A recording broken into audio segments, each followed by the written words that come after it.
یہ سعادت حسن منٹو کی لکھی ہوئی کہانی آخری سیلیوٹ۔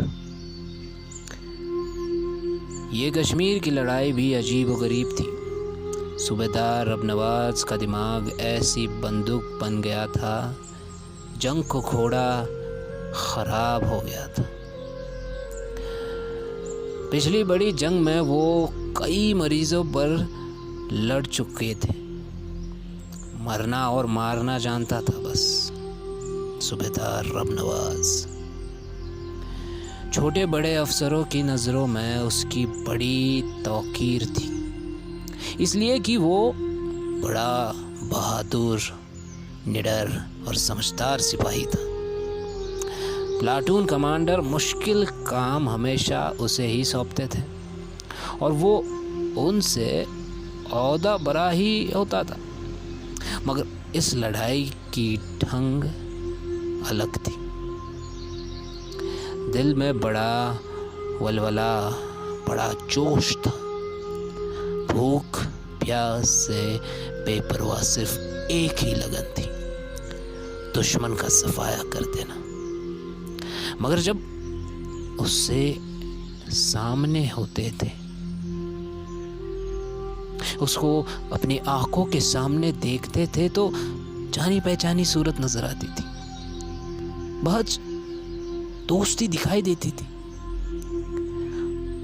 بڑے بگلی قسم کے دوست جو پچھلی لڑائی میں اس کے دوش بدوش اتحاد کے دشمن سے لڑے تھے، پر اب جان کے پیاسے ہوئے تھے۔ صوبیدار ربنواز سوچتا تھا کہ یہ سب خواب تو نہیں۔ پچھلی بڑی جنگ کا اعلان، بھرتی، قدر اور چھاتیوں کے پیمائش، پیٹی، چاند ماری اور پھر محاج، ادھر سے ادھر، ادھر سے ادھر، آخری جنگ کا خاتمہ۔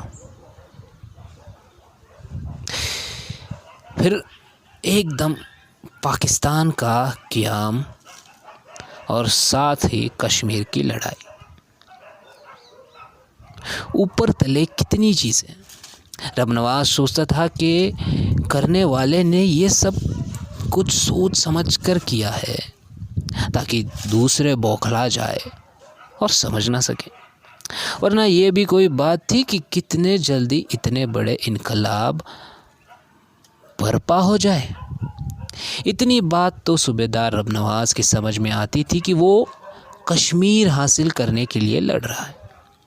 کشمیر کیوں حاصل کرنا ہے یہ وہ بھی نہیں جانتا تھا۔ وہ اچھی طرح سمجھتا تھا کہ پاکستان کا برقع ایک الہ اشتی ضروری ہے، مگر نشانہ باندھتے ہوئے اسے جب کوئی جانی پہچانی شکل نظر آ جاتی تھی تو وہ کچھ بوکھلایا جاتا تھا، وہ سب کچھ بھول جاتا تھا۔ اسے وہ دشمن نہیں نظر آتا تھا، اسے وہ اپنا دوست سمجھتا تھا۔ وہ جانی پہچانی شکلیں تھی۔ کس مقصد کے لیے اس نے بندوق اٹھائی تھی وہ یہ بھول جاتا تھا۔ بار بار خود کو یاد کرنا پڑتا تھا کہ اب کی وہ صرف تنخواہ زمین کے مربع اور تمغوں کے لیے نہیں بلکہ اپنے وطن کے خاطر لڑ رہا ہے۔ یہ وطن پہلے بھی اس کا وطن تھا، وہ اسی علاقے کا رہنے والا تھا جو اب پاکستان کا ایک حصہ بن گیا تھا۔ اب اسے اپنے اسی ہم وطن کے خلاف لڑنا تھا جو کبھی اس کا ہمسایہ ہوتا تھا، جس کے خاندان سے اس کے خاندان کے پشت پشت کے تیرنا مراسم تھے۔ اب اس کا وطن وہ تھا جس کا پانی تک بھی اس نے نہیں پیا، پر اب اس کی خاطر ایک دم اس کے کندھے پر بندوق رکھ کر یہ حکم دیا گیا کہ جاؤ، یہ جگہ جہاں تم نے کبھی اپنے گھر کے لیے تو اینٹیں بھی نہیں چنی، جس کی ہوا اور جس کے پانی کا مزہ اب تک تمہارے منہ میں ٹھیک طور پر نہیں بیٹھا، وہ تمہارا وطن ہے۔ جاؤ، اس کی خاطر پاکستان سے لڑو، اس پاکستان سے جس کے عین دل میں تم نے اب عمر کی اتنے برس گزارے ہیں۔ رب نواز سوچتا تھا کہ یہی دل ان مسلمان فوجیوں کا ہے جو ہندوستان میں اپنا گھر بار چھوڑ کر یہاں آئے، وہاں ان سے سب کچھ چھین لیا گیا، یہاں آ کر انہوں نے پھر اپنا گھر خود بسایا، یہاں آ کر انہیں البتہ کچھ نہیں ملا، ہاں لیکن یہاں آ کر انہیں بندوقیں ضرور ملی، بندوقیں ان کے ہاتھ میں تھمائی تھی۔ اب ایک پاکستانی تھا اور دوسرا ہندوستانی، جن کو انہوں نے پیٹ و انعام و اکرام کی خاطر اپنا دشمن یقین کر لیا تھا، اب وہ خود دو حصوں میں بٹ گئے تھے۔ ادھر ہندوستان میں مسلمان ہندوستانی فوجی تھے۔ رب نواز جب ان کے متعلق سوچتا تھا تو اس کے دماغ میں ایک عجیب گڑبڑ سی پیدا ہوتی تھی، اور جب وہ کشمیر کے متعلق سوچتا تھا، پاکستانی فوجی کشمیر کے لیے لڑ رہے تھے یا کشمیر کے مسلمانوں کے لیے؟ اگر انہیں کشمیر کے مسلمانوں کے لیے لڑایا جاتا ہے تو حیدرآباد اور جوناگڑھ کے مسلمان ان کے لیے کیوں نہیں؟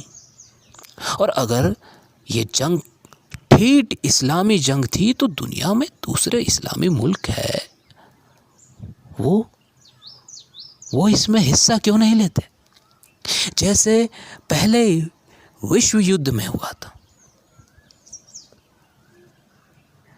دریائے کشن گنگا کے کنارے اس سڑک کے لیے جو مظفر آباد سے کرن جاتی ہے، کچھ عرصے سے لڑائی ہو رہی تھی، عجیب و غریب لڑائی، رات بھر گولیوں سے بھر جاتی تھی۔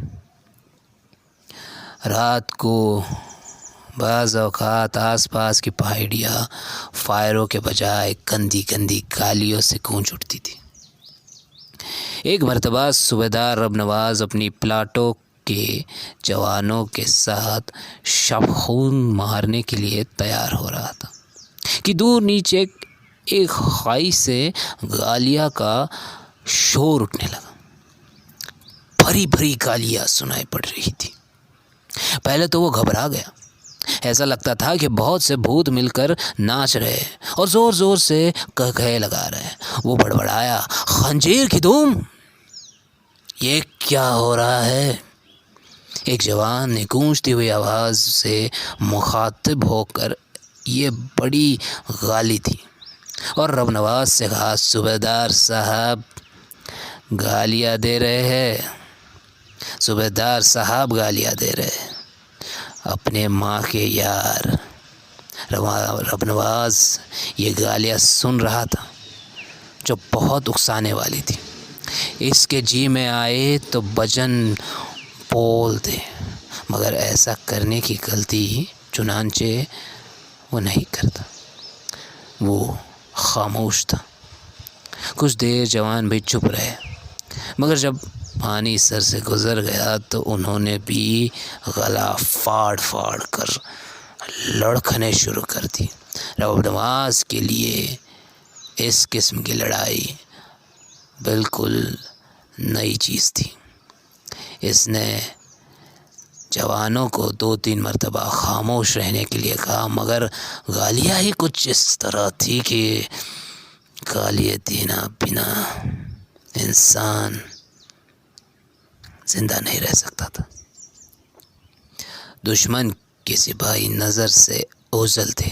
رات کو تو خیر اندھیرا تھا، مگر وہ دن کو بھی نظر نہیں آتے تھے، صرف ان کی گالیاں نظر آتی تھیں۔ پہاڑی قدموں سے اٹھتی تھی اور پتھروں کو ٹکڑا ٹکڑا کر کے ہوا میں حل ہو جاتی تھی۔ رب نواز کے پلاٹون کے جوان جب ان گالیوں کا جواب دیتے تھے تو اس کو ایسا لگتا تھا کہ وہ نیچے نہیں جاتی، اوپر اٹھ جاتی ہے۔ اس سے اس کو خاصی کوفت ہوتی تھی، چنانچہ اس سے جھنجھلا کر حملہ کرنے کا حکم دے دیا۔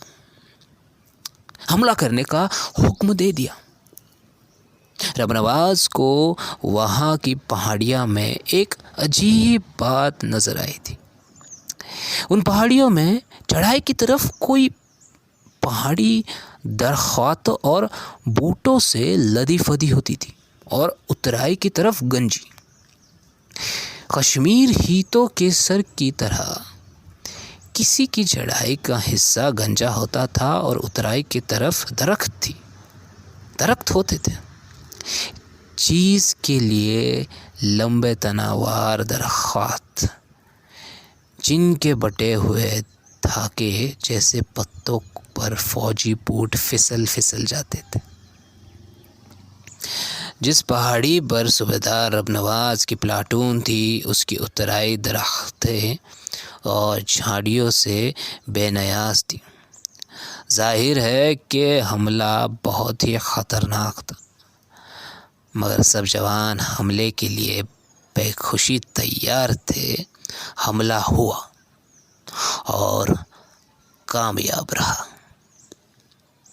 2 جوان مرے، 4 زخمی ہوئے۔ دشمن کے 3 آدمی کھیت رہے، باقی رسد کا کچھ سامان چھوڑ کر بھاگ نکلے۔ صوبیدار رب نواز اور اس کے جوان اس بات کا بڑا دکھ تھا کہ دشمن کا کوئی زندہ سپاہی ان سے ہاتھ نہ آیا، جس کو وہ خاطر خواہ گالیاں کا مزہ چکھاتے۔ مگر یہ مورچہ فتح کرنے سے وہ ایک بڑی اہم پہاڑی پر قابض ہو گئے۔ وائرلیس کے ذریعے صوبیدار رب نواز نے پلاٹون کمانڈر میجر اسلم کو فوراً ہی اپنے حملے کے اس نتیجے سے اطلاع کر دی اور اس نے اس کی شاباشی وصول کری۔ قریب ہر پہاڑی کی چوٹی پر پانی کا ایک تالاب سا ہوتا تھا۔ اس پہاڑی پر بھی تالاب تھا، مگر دوسری پہاڑی کے تالابوں کے مقابلے یہ زیادہ بڑا تھا۔ اس کا پانی بھی بہت صاف اور شفاف تھا۔ گومو سم سخت سرد تھی، مگر سب نہائے، دانت بجاتے۔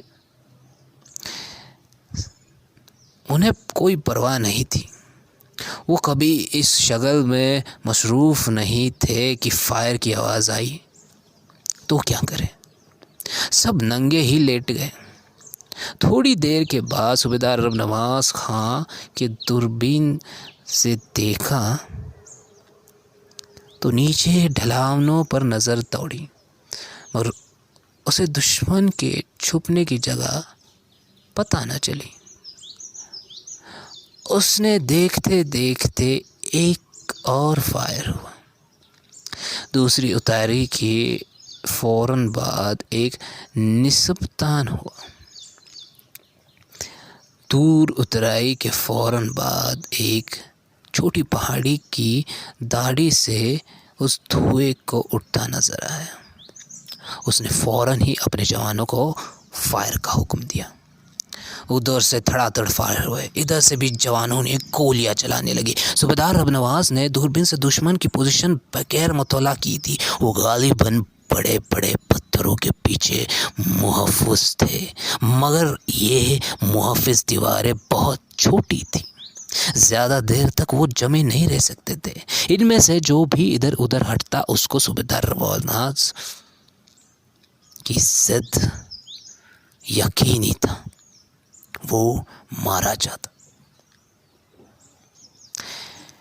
دوستو یہ تھا آخری سیلیوٹ کا پارٹ 1۔ پارٹ 2 جلد ہی حاضر ہوگا، تب تک سبسکرائب کریے اور سنتے رہیے creativeaudios.in۔